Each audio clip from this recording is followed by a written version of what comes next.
Welcome to Buckets, brought to you by BetMGM, the king of sportsbooks. My name's Matt Moore. I'm the senior NBA writer for the Action Network, and this is your Monday Best Bets episode for March 4th in the association. We'll break down the plays for Monday, get you set on that slate as the NBA rolls into March and gets us going, ramping up ever closer towards the playoffs. And later on, we're going to do a little bit of conversation about Eastern Conference playoff futures.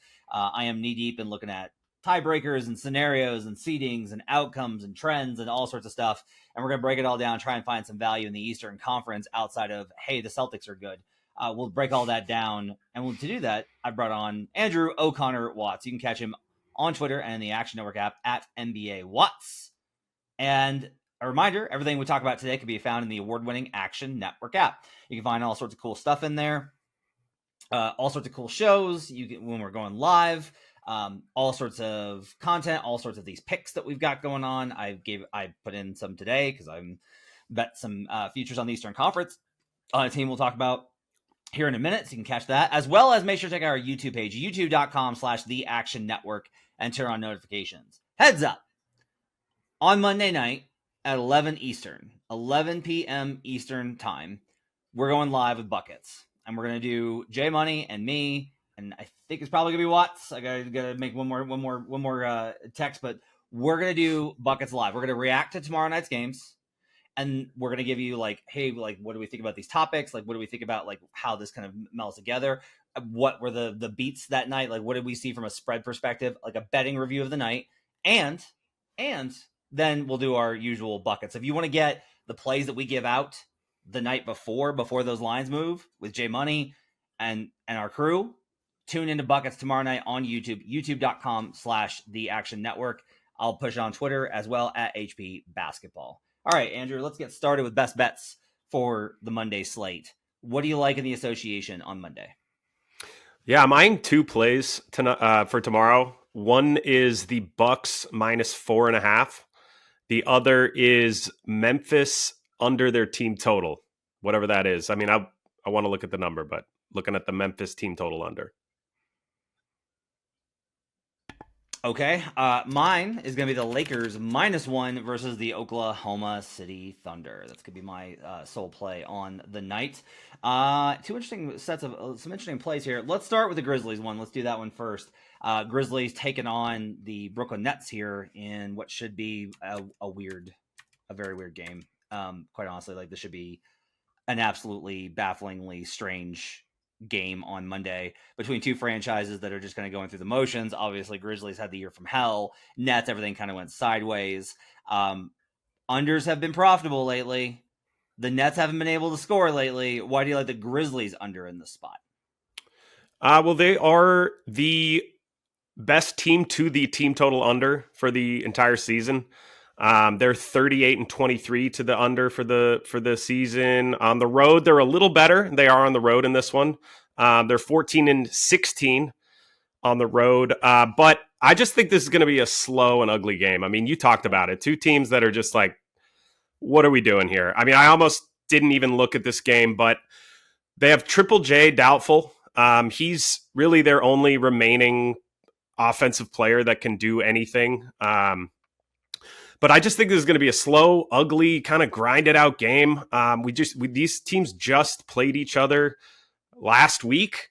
The Grizzlies scored 86 points. Now they might come with a little revenge. That's kind of why I'm not really looking at the spread. I think they might surprise the Nets in terms of, maybe the Nets just don't have it going in terms of their offense either. And they keep it within the 8.5 that it is right now. But I just don't think that either of these teams are going to score very much. And I'm honing in on the Grizzlies just really because I think their offense, I think they could easily not crack 100, and I would not be surprised. I have them projected at 97 points. Now, if this pops if this pops and the team total is 97, then I'm going to stay away from it. But I have a feeling they're going to put this above 100, and I'm going to be ready to take that under when it pops. So let's see, 2.5, 211.5 with a 4.5 point spread. Is that 4.5 now? Yep, it is now in the Action Interesting. Network app. Consensus. I'm sorry, not a 4.5, 8.5 point spread. 8.5. Yeah. Okay. Yeah, That's what I thought. I'm sorry that I was getting ahead of myself doing the early split. Doing the Bucks. Yeah. So 105, 70, 75, split that in two, do about 4. Yeah, so like you should be over 101. You'll probably be right around 100. That's a very low number, but then again, it's also the whatever this version of the Grizzlies. I don't even know what you call this. They're not even zombies. Like it's an insult to zombies to call the Grizzlies the zombie Grizzlies. What's sad is like the Nets like should be pretty good in this spot. Like the Nets should be okay still, and they are not for whatever reason. Like the Nets have been so bad offensively lately. It's been absolutely crazy. Let's see, 1, 2, 3, 4, 5 of 7 they've gone under their team total, including they had a stretch there where they went 22 points under, 22 points under, 21 points under their expected team total, and then 20 under in the February 27th game versus the Magic. Now they have gone over in both games versus the Hawks, because I don't know if you know this, but the Hawks are terrible. Hey, but they've also allowed under team total on the opponent. The opponent has gone under in 4 straight versus the Nets. So maybe whatever it was that was getting them coming out of the All-Star break, they've like readjusted and moved past. So can't hate this play. I think it's a fascinating play. I also love doing anything where you're putting a bet in on these two teams, considering how messed up it is. So I understand why you're kind of there on that one. Let's go to Bucks minus 4.5 as we look at the Bucks in an interesting spot where they continue to kind of gain momentum. They've been really kind of gaining steam. Take it on the Los Angeles Clippers, who are on a back-to-back after a thrilling win versus the Minnesota Timberwolves. Road back-to-back for the Clippers. Consensus line on this one is 4.5 right now. Total in the market at 229. What do you think about the Bucks? Why do you like the Bucks in this one versus the Clippers? Well, they're on a back-to-back. Like as you said, it's their third game in 4 nights. It's also their 4th game in 6 nights.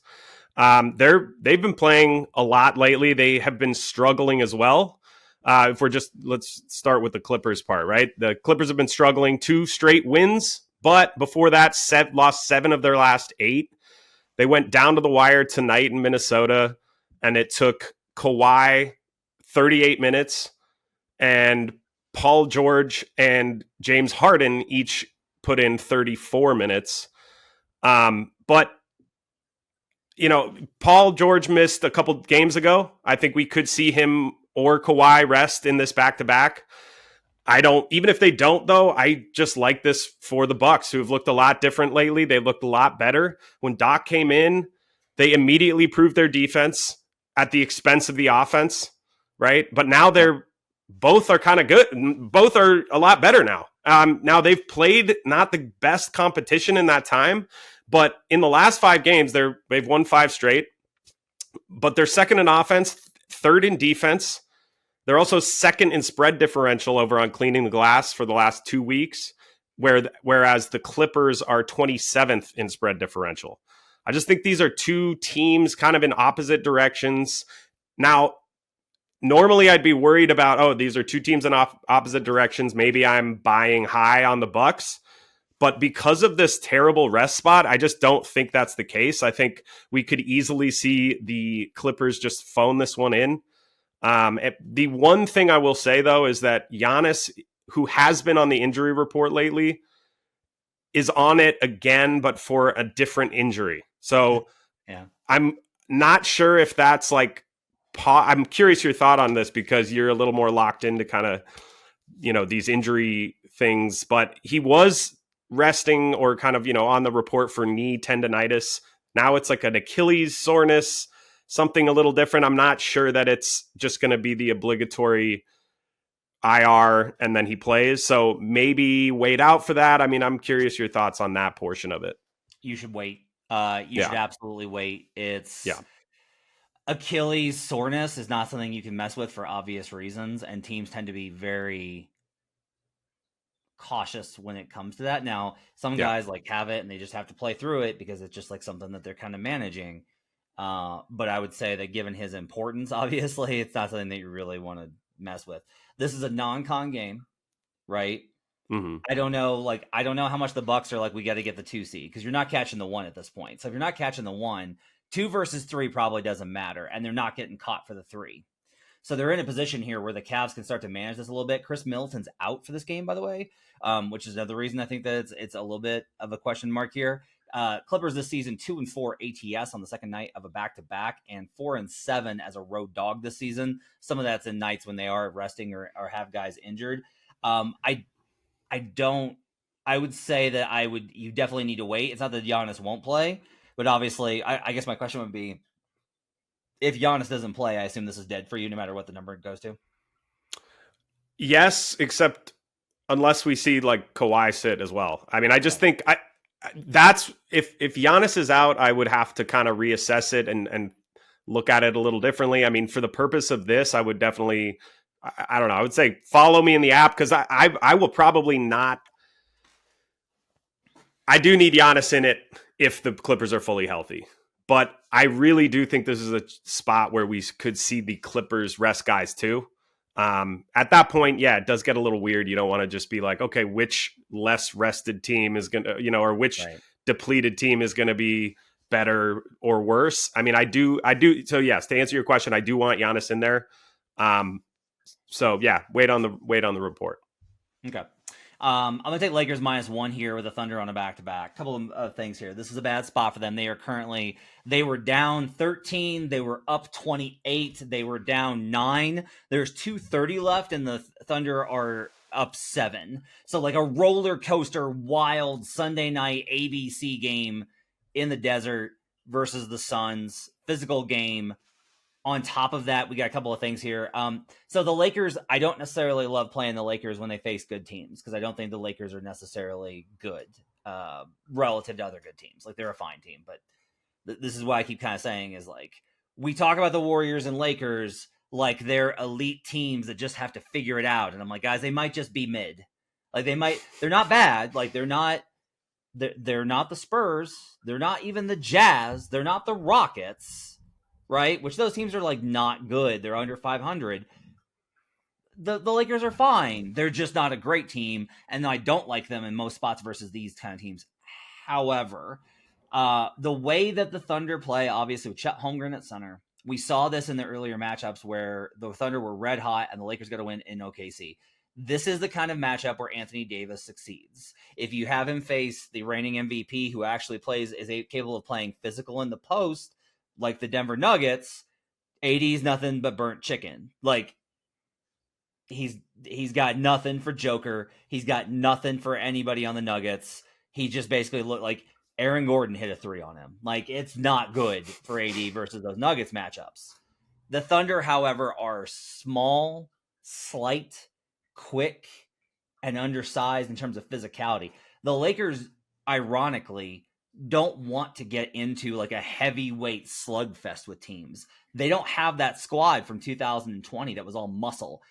They're in a very weird spot. The Lakers either look huge versus small teams or tiny versus big teams. Like, they are the Goldilocks middle bar here, where I wouldn't say that they're just right, but they are just definitely mid in terms of being the size advantage. AD is going to have a huge game in this contest. I'll have his points over tomorrow as well, because he's going to have a huge game in this. Coming off of an embarrassing performance versus the Nuggets, again, he's going to go out and he's going to dominate a center that's 208 pounds. That's what he's going to do. And the Thunder on the second night of a back-to-back, the market is rating this appropriately in that you might say, like, based off of the record differential and point diff, how are the Thunder dogs even on a second night of a back-to-back? And the answer is that the Lakers are awesome at home. They've been really good in this spot, and they have some good wins versus quality teams. If they do win, they win at home. Like, that's the building that they win in. They're not going on the road and getting a lot of quality wins. They did get one versus OKC. That was their best win of the season.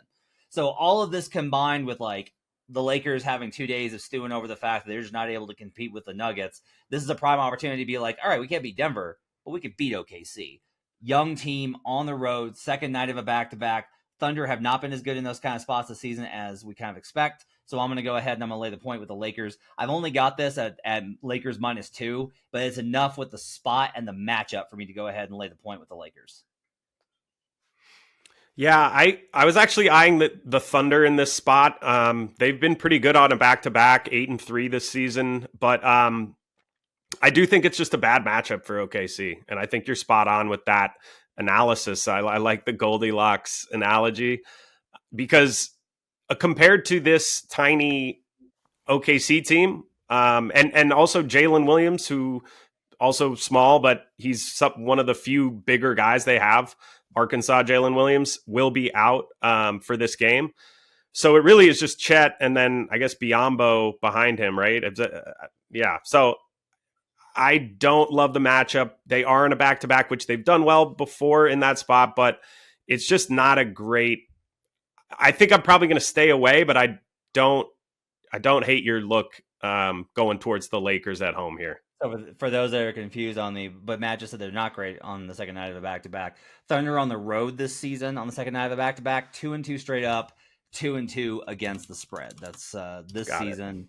That's where they're at. So if they're home this season at home, they're 5-1 ATS, 5-1 straight up on the second night of a back-to-back. So on the road, different kind of deal. This is a road back-to-back with a late start in Phoenix and then another late game in LA. So I'm willing to go ahead and lay the point here. That's going to do it for our best bets. To recap, Andrew likes the Bucks -4.5. He likes the under on the Grizzlies team total, projecting it around 100. And I'll take the Los Angeles Lakers -1 to beat the Oklahoma City Thunder. All right, let's talk about the Eastern Conference because I think this is really fascinating. It's playoff season. I put together magic numbers where I'm like tracking like how many games do you need to secure X seed, who's got tiebreaker over who, what do these standings look like, and there's a couple of numbers that I kind of want to throw out to kind of as we kind of look at where the East is, but we'll go over the odds first here real quick. Celtics after obliterating the Golden State Warriors on Sunday, like embarrassing them, and like the Warriors had a plane malfunction and they got in late and yada yada. The Warriors are not in the Celtics tier. The Warriors are not in the Nuggets tier. Like we could just kind of be honest about that. But after that, the Celtics now move to -110. First time I've seen them pop as a minus number here to win the Eastern Conference. They're -110. Bucks are +275. Cavaliers 9-1. The Knicks, who suffered Jalen Brunson injury, but it sounds like they may have gotten away with it. Sounds like it's a contusion and not any sort of tear, which is great. So they're 14-1. Sixers are 18-1. Heat 14-1. The Heat have better odds than the Sixers. The Pacers 30-1. Magic 100-1, and then so on and so forth. I'm not even going to give you the Hawks number. So Thank you. I've got a couple of things I want to kind of talk about here. So one is I was tweeting about this earlier this week, and it's a really fascinating number. Dan Greenberg, who works for Barstool, and he's one of the best Celtics writers on the web for me because he brings the passion of a fan. He writes after every single game. He lives and dies. He knows all the stats. He absolutely lives and dies with this stuff. I read his blogs all the time. And Dan was the first to kind of bring my attention to the 40-20 rule, which is Phil Jackson once said that in order to be considered a legit contender, you need to win 40 games before you lose 20, which is like a really interesting construct. Can you win twice as many games as you lose in that first 60 games? And that's like a really, I think, fascinating kind of idea. And when you back it up, guess what? When you look at it, 43 out of the last 60 teams to win their conference, so 73%, had 40 wins before 20 losses. The numbers on winning the title are even better when we kind of look at how those numbers play out. It has been historically very good for you to win the 40-20 rule. In the last 30 years, here are the teams that won the title that did not go 40-20. The 2004 Pistons that added Rasheed Wallace at the deadline. The 06 Heat, who were 39-20, by the way. And the 94 Rockets, who were one of the absolute like kind of outlier teams that we've ever seen. And so we've got this real kind of history of the 40-20 rule being really significant. The other one I want to mention is, and this is something that I think will shock a lot of people because, Andrew, we talk about, in the NBA, the regular season doesn't matter. All that matters is the playoffs. I don't care about the regular season. I don't care what this team is in the regular season. Okay. I don't necessarily disagree because I know how teams take the regular season. I talk about it all the time about how different it is between the way they game plan and gear up, and not just how hard they play, but how much they mentally prepare for the playoffs versus any game in the regular season. You can't do it. There's 82. There's too many. However, only 2 teams have won the NBA title as lower than a 3rd seed in NBA history. The 1969 Celtics and the 1995 Rockets. No team in the last 25 years has won it lower than 3rd, and only 5 teams in the last 25 years have made it with a seed lower than 3rd. Now, this is where recency bias comes in. Well, but the Heat last year. Yes, that's true. The Heat were one of those 5. That's absolutely true. And so the question you kind of have to ask is like, all right, does that be we had 2 play-in tournament teams make the conference finals last year, and one of them made the finals? Do we feel like this is something that is new, that is breaking, that is changing? And if so, why is it just that last year? Like, why hasn't it been more consistent over whatever path that we've seen over the last couple of years? I say all this to start with this kind of conversation. There are teams I think that we can probably exclude from this discussion. If you're wondering about the 40-20 rule, and the only team in the Eastern Conference that has reached 40-20 is the Boston Celtics, who have easily cleared it. And so they're the only team in the East that rule applies to. Now, the top 3 seed, I think, is really interesting because that includes Celtics, Cavaliers, and Bucks. I have other thoughts I want to get to, particularly about one team I want to give out. But just from like a standard, when we look at this stuff, you don't have to agree with me here. Nobody has to agree with me on this approach to it.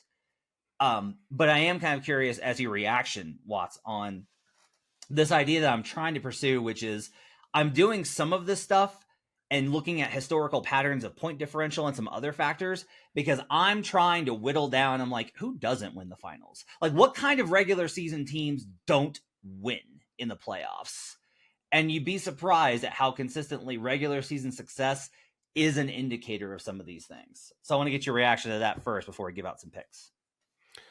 Well, first of all, that is I didn't know about that 40-20 rule. I feel like I'd heard it before, but hearing that again really does kind of solidify them as that odds-on favorite for me. They've looked incredible this whole season. Just when you think they're going to slow down, they destroy a team. I mean, what are they at now? 11 straight, 10 straight, something like that. And they've just been blowing teams out.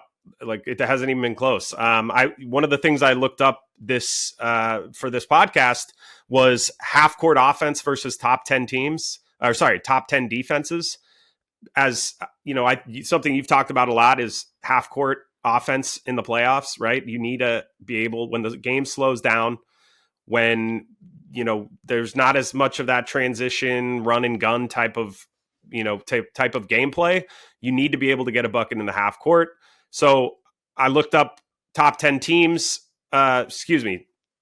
offenses, half court offenses versus top 10 defenses. Boston Celtics number 1 with a bullet.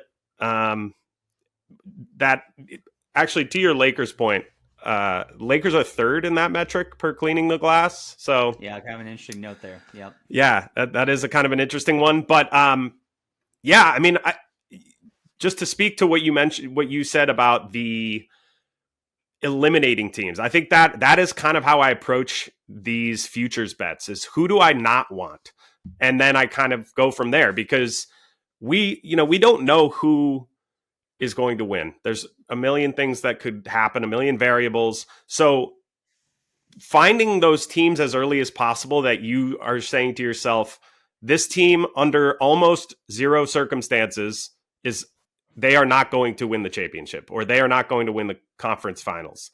So I really do think that is the best approach to go about it, but it's tough. I mean, like you said, is this recency bias with these play-in teams making the conference finals? I do think there is maybe a little bit of recency bias. The fact that 2 made it in 1 year, that feels a little bit like variable to me, but I do think that we're trending more towards the regular season teams, not the dominant regular season teams being less of a playoff indicator or a less of a finals indicator. I do think we are approaching that direction, but I still think things like this with the Celtics, like that 40-20 rule, looking at certain metrics that are kind of tried and true, I do still feel like those do apply to the Celtics. They do apply to the Nuggets. Like the success the Nuggets are having, the success the Celtics are having, that does apply. But there are some other regular season teams that are doing well this season that I'm not as high on because of some of that historical stuff that we've talked about, that you've been on for a while now. So let's talk about Boston here real quick, because if you're a Boston fan, the conversation has to absolutely infuriate you that you're in the midst of a historic season. They are currently on track for the 8th best season in a metric called SRS over at Basketball Reference. Okay, like what's this new acronym that you're going to throw at me? This is real simple. It's points scored versus strength of schedule. That's it. It's point differential. It's how much did you win by versus how tough were the teams that you played, right? Because this averages out you got to play in the Eastern Conference, or blah, blah, blah, blah. You play in the weak division, those kind of things. The Celtics are on pace to be a top 10 all-time teams. They're currently on pace to win 65 games. By the way, we gave you out over 55.5 as a best bet for win total with me and Brandon this summer. So I think at 48 wins, we're pretty good there. So Boston has done everything that it can in the regular season for us. And I always try and balance this where I'm like, I'm not asking more of you. Like, I understand all you can do is play the teams in front of you, win by as much as possible, win as often as possible, have as good of a win profile as possible. Like, that's all you can do in the regular season. And they've done it. There's nothing more that Boston can do. Boston doesn't need to beat the Warriors by 40 for me to believe in them, right? Like, it's not that I don't believe in the Celtics. It's that from a probabilistic standpoint, there is not an opportunity for them to prove to me what I need from them in the regular season to convince me there's value in betting them on a future. So I'm in a group with Raheem Palmer, former member of the show, and Brandon, and like Raheem's brought up the question of, what if they're just like a juggernaut? Like, why are we overthinking this? What's funny is like Brandon did this exact same thing with the Utah Jazz when they were number 1 and were clearly like the best team in the league. Now, the Celtics have a lot more playoff success than that Jazz team. I'm not comparing the two. The Celtics have been to a finals. They've made 4 conference finals in 5 seasons. Okay? The Boston Celtics can win playoff series. I'm not equating the two. But what I do think is interesting is it speaks to the nature of whenever we've got this, like, they're just the team. They're just the best team. That's who we should bet. I get a little nervous. And I'm just like, I don't know, man. We see too many plot twists historically throughout the season. A good kind of indicator, like, this is a cross-sport comparison, but I do think it's worth mentioning. Apples to oranges, as a heads up, this is an apples to oranges comparison. The Baltimore Ravens or the San Francisco 49ers were consensus the best teams in the league in the NFL last season. You either thought the Ravens or the Niners were the best, and everyone thought we were headed for a Niners-Ravens Super Bowl. And that is not what we got. And that one of those teams will win the Super Bowl, and that is not what we got. And again, very different sports. Okay, number 1 seeds have a lot more success in the history of the NBA. It's something like 62 of 77, I believe, is the rate of teams that have made the finals as a 1 seed. Or 62 out of 77 finals. At least one of the teams has been a 1 seed. It's been really incredible how often that happens, right? Yeah. And in the Western Conference, I think everyone's going to kind of believe that unless the Denver Nuggets get to the top, it's probably not going to be the number 1 seed in the Western Conference, because we all are kind of like, yeah, I don't know who's beating Denver. It seems like somebody tweeted this today, Shane Young, who I think does really good work, tweeted like, it really feels like we're just barreling down for a Celtics Nuggets finals. I am of the opinion that that's probably not true. And it's not that I know how it's going to be true. It's just like, that's the most likely scenario probabilistically because of both conferences, but a lot still has to go right on both sides for that to occur. And one of them happening is very likely. One of the Celtics or Nuggets being in the finals is extremely likely. Both of them being in the finals is not. And that's where I lined up. I still have concerns about Boston's ability to close games late with their offense, because they do still fall into this trap of, let's swing the ball around the perimeter a lot, and then let's panic throw up threes. They still do it. It's why you will see them lose these big leads. Their clutch numbers are still good enough. I could talk about Kristaps Porzingis and like how he brings to the table. We'll do that when the playoffs get here. The other thing I would say is this. Instead of betting a minus 110 on the Celtics, you should wait. And this is definitely a mechanical parlay. Because instead of taking the minus, if you think you're that confident that at minus 110, that you're laying juice on the Celtics to win the conference, okay? One, you should be betting them to win the title because they'll be favored in the finals. But two, we know from covering the playoffs and doing all the work that we do on buckets, you can bet win spread. So you could. I don't know who it is that they're gonna face that I'm not gonna want to lay 1.5, 2.5 on them to win that series by 1.5, 2.5 games. Even if they're facing tough squads, in most cases, if you like the Celtics that much, just bet them to win in 6 or fewer and roll it over. And while, yes, those numbers may not be as good as the minus 110, but you're building that roll over, you'll still be in a really good position. I'm just of the opinion, Andrew, that no matter how good the Celtics are right now, that it still doesn't mean that we need to bet this number. I do not feel that this team is a guaranteed title team, no matter how impressive the resume is, and it is very impressive. I agree. I think they need to prove those things in the playoffs, like you mentioned. They still break down late in games offensively, and that is where the question lies for me. That said, the Eastern Conference is a lot easier. That's a lot easier of a road through the Eastern Conference than it is the West. So that is why I think they are the odds-on favorite for the championship. So I part of me, I 100% agree with you. I don't necessarily think you need to buy them now. I wonder if they make a little more sense as a, finals matchup bet. So just parlaying them basically with one of the other teams that you like. Yeah. I mean, that's again where I approach my futures portfolio by, kind of like you said, eliminating teams that I don't think will make it, kind of dying on certain hills of like, nope, not that team, not this team.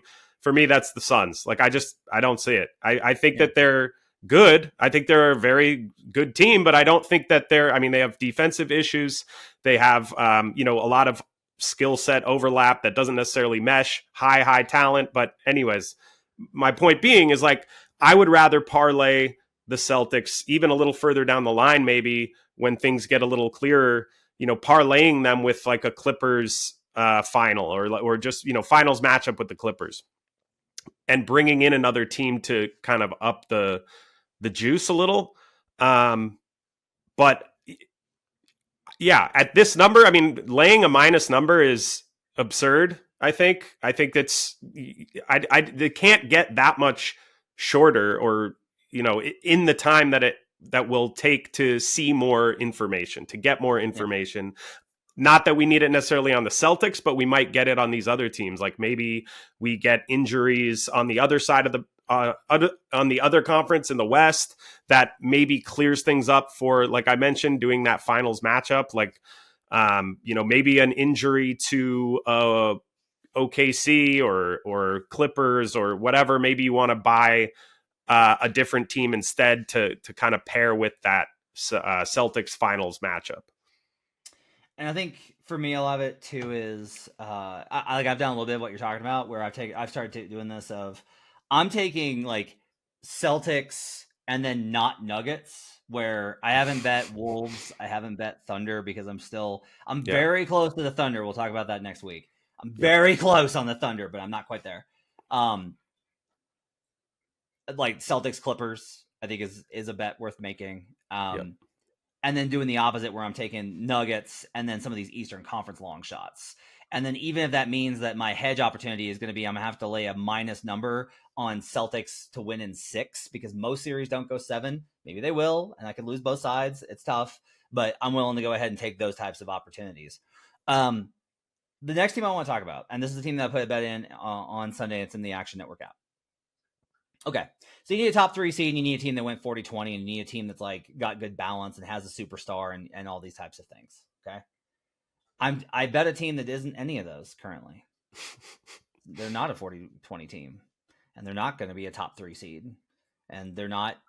They don't currently have a superstar MVP candidate because he's currently injured. Joel Embiid told reporters this week that he intends to play if he's cleared healthy, and that's regardless of where the Sixers are at in the standings. So if they're in the play-in tournament, he's going to play. He's going to play if they're in the play-in tournament. If they're in the 6th seed, he's going to play.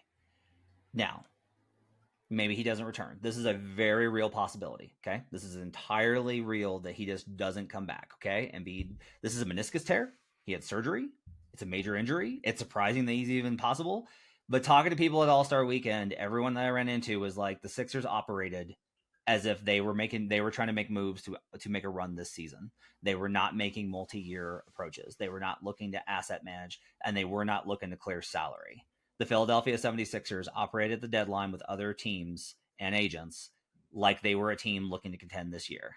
That doesn't mean that that's hard evidence that Embiid's coming back. It means that in a uncertain paradigm, they are still leaning in that direction. And here's what I love about this bet. There's a 38-1, by the way, for them to win the title outright, which is what I bet, not just the Eastern Conference, but 38-1 to win the title. This is what I love about it. If Embiid had stayed healthy, they hit 40-20. He plays in enough games. Their record with him was good enough. They would have gotten to 40-20. Embiid plays and continues playing this season. The Sixers are a top 3 seed. They were definitively the second best team in the conference behind the Celtics. They wouldn't have caught the Celtics, but they definitively would have been the second best team in the Eastern Conference had he stayed healthy. So I get to bet on a team that would have fit those criteria that is currently priced as a team that is not a serious contender. I get to bet all those, even given the fact that I know that if it's announced that and Joel Embiid has resumed basketball activities, that number goes up. That if Joel Embiid is practicing, that number goes up. When he goes a questionable, that number goes up. When he plays his first game, that number goes up. And I get them as a team, by the way, to win a title where they are the only team in the Eastern Conference that I think the Denver Nuggets would really have to worry about in a finals matchup. So at 38-1, my best bet on this podcast currently is the Philadelphia 76ers. Not because they fit all of these criteria I've talked about, but because they are in a circumstance where they have to be priced differently from the team they are if Embiid returns. Yeah, I have them staring right in front of me on my notes is the Philadelphia 76ers. As you mentioned, starting on-court activities. They want to make the playoffs. Those additions they made, I really like. Getting Buddy Hield, Kyle Lowry. I mean, Lowry is definitely a kind of a shell of his former self, but him running the second unit on a bit of a deeper team with Embiid back, and that's a great pickup. I mean, he's a champion, absolute great pickup for them. Buddy Hield, movement shooter, pairs really well with Embiid. I love him. Their backcourt's a little small with him out there, but with him and Tyrese, but 2 great ads at the deadline. And even with Embiid out, remember I was talking about that half-court offense earlier versus top 10 defense? Even with him out, they're still 5th against top 10 defenses in the half-court. So nice. That's obviously dropped since he's been out, but it hasn't dropped so drastically to even get them out of the top 5 in that metric. So, yeah, I think it's interesting you taking them to win the championship because on the one hand, I fully buy that. I think that's a good approach because of how well they match up with the Nuggets. But the part of me that's kind of tough to get there is just that, like, kind of that hill I mentioned, dying on that hill is like, I really want to see him get to that conference finals and get out of that conference finals. And now obviously, like, we're playing with numbers, probability, we're playing with like what we think is going to happen. It doesn't happen until it happens, right? Everyone questioned Jokic until he made it happen, until him and the Nuggets made it to the finals, won the finals, and now it's inevitable. Now we treat it as inevitable, right? Yeah. But I think with Embiid, there is that real question. I mean, he tends to just disappear in these moments, and I think he can get through a weaker East playoff bracket. But even when we get to that finals, that conference finals, like I could see, I don't know. I just can't quite get there with him getting through. But at the same time, 38-1 is a that's incorrect. Like that 38-1 is not the right price. If Embiid plays, that's not correct. Right? Exactly. Which is what, that's kind of what you're projecting is like, let's hope the first thing that people will say is like, how can you bet this when he gets hurt every year? Okay. You have to think about this probabilistically, right? I need the probability of Embiid getting hurt. And even if you put it high, it's one guy for the Sixers versus 5 guys for the Nuggets. If the Nuggets do not have their starting 5, I do not think that they win the finals. Like they need all, and that includes Kentavious Caldwell-Pope. Like they need Aaron Gordon, they need Michael Porter Jr., they need Jamal Murray, and they sure as hell need Nikola Jokic. Any disruption of that in the bench units, everything kind of falls apart for them. And we've seen that they do not play as well. They got a good win versus the Lakers without KCP, but they are not the same team. Okay, the Boston Celtics. Kristaps Porzingis, Jason Tatum, or Derek White get hurt. Do you like that team as much? Like, no. Like, as good as they are, like, they're better positioned to survive it than anybody, but their odds are no longer as good. And I'm not saying that the odds of those guys getting hurt. KP has a considerable injury history. Like, I think KP and Joel Embiid's injury histories are probably pretty comparable here. The Nuggets are not. The Nuggets have largely been pretty healthy. Okay. So it's not that I don't hear you on that. It's just more a matter of like, that's factored into the analysis. It's not like I'm not worried about it, but 38-1 does give me some leeway on that. Finally, what you kind of mentioned of getting over the hill, the big difference to me here is coaching. It's that he has never had a coach like this. This is going to be the first year where Joel Embiid enters the playoffs, if he's healthy and is able to play, where unless they play the Miami Heat, and if that happens, oh no. But unless they play the Miami Heat, they're going to have a coaching advantage. I think Nick Nurse is a better playoff coach than Joe Mazzulla. I think he's a better playoff coach than JB Bickerstaff. I think he's a better playoff coach than Tom Thibodeau. I think he's a better playoff coach than Doc Rivers. That's it. That's all. That's it in the Eastern Conference. That's all we're talking about here. So especially if they're in the 3-6 and it winds up being Cleveland, oh boy, like that's choice. You get the Bucks playing whoever, maybe the Pacers. Boy, that would be great. And then the Sixers, like there's real pathways that open up here. So I think there's kind of value here. Totally. Yeah. When you look at the slate for the Eastern Conference, who's somebody that you think has real value? I mean, outside of Philly, because I do ultimately agree. I mean, I was pushing back a little bit on the finals thing, but I ultimately they do strike me as probably the most value on the board. But I also, it's probably boring, but Miami Heat, 12-1, 14-1 to win that. Yeah. I mean, you just can't. They're the Heat, man. Like maybe that's the Knicks fan in me, or I don't know. But they made 3 out of the last 4 Eastern Conference Finals. They have the second easiest remaining schedule. They're 18-13 on the road. They're only 5 games out of the loss column, with Orlando, Philly, New York, Cleveland, and Milwaukee ahead of them. And all of those teams have a harder schedule than they do moving forward. The only team with an easier schedule is Boston. So I just think, Miami, they could creep into that top 3. I could easily see that. I don't necessarily project that as the most likely outcome, but it's certainly within very much in the realm of possibility. And zombie Heat, man, they're just will never go away. I've already got him, and it's annoying that I can get a better number on him now. That's annoying as all get out with where they're at in the market as it currently stands, because everybody's got so much respect for him. They're 35 to win the title, 14-1 to win the Eastern Conference. I don't disagree based off of, this is one of the problems. It's just like, look, if it's Spo versus Mazzulla, no matter how good the Celtics are, who do you want to bet on? That's got to be so frustrating if you're a Celtics fan. You should kill that team. Like, you should kill that team. The Miami Heat have a 0.7 point differential. Yeah. Like, they're not good.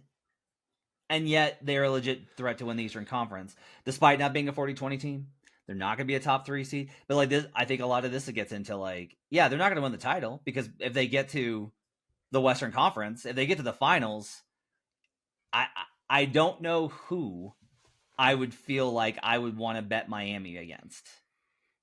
Like, if the Wolves knock out Denver and they get there, everyone's going to be like, well, surely this is where it ends now. And I'm like, I don't know. The Wolves are just a lot bigger than they are. And, like, they're just a lot better. The Thunder, obviously, with a lot of inexperience, et cetera, et cetera. If something crazy happens, and maybe this is the year where this is an outlier, right? Where all these trends I've talked about are irrelevant, and it's the 8 seed Lakers versus the 6 seed Heat in the finals. Maybe that's the case, and in that case, I would probably bet on Miami. I wanted to get that position on Miami early, so I didn't have to make this bet later. So I didn't have to look myself in the eye and be like, "Yeah, I'm going to bet on a team that is currently, as we sit here, 21st in offensive rating, 8th in defensive rating, 16th in adjusted net rating, barely over the 0 point, the net neutral mark, doesn't have a good win profile, doesn't have a player that's been top 10, and is like decrepit in terms of Jimmy Butler, and has like starting rookies. There's all these reasons to poke holes in Miami, but like I do think this is a pretty good way to cap it. You should look at the Eastern Conference, and you should really look at the coaching, because in the Western Conference, we have great coaches. We have Dagnall and Finch and Malone and Lou, and Vogel, who's won a championship, and you have Willie Green, who's a really good coach and gave the Suns some trouble when they faced it in the playoff series a couple of years ago. And you have Steve Kerr, that's won multiple titles. You have and then also Darvin Ham and Jason Kidd exist, but like you have a lot of really good coaches. And in the Eastern Conference, you have Eric Spoelstra, you have Nick Nurse, and then you have a bunch of guys that I'm like, nope. And you'll notice a name that we haven't mentioned here is Milwaukee Bucks, who are playing maybe the best basketball outside of the Celtics in the Eastern Conference. They have finally gotten their stuff together. They're on a roll. I said this was going to happen, though, in this podcast. I said they're going to get it together. There are teams that, if you've noticed in this podcast, there are teams that I want to bet series by series. The Celtics and the Knicks, I want to bet series by series. The Sixers and the Heat, I want to have futures on. The Cavaliers and the Bucks, I want to stay away from. And the reason is in large part because of I don't like the Bucks are properly rated in the market, and I don't find a lot of value on them. If I find that the Bucks are underrated, I'll bet them. But like Milwaukee has stabilized to where they should have been the whole time, but catching up to where they should have been doesn't mean that they're ahead of where the market is. They've just caught up to the market. That's it.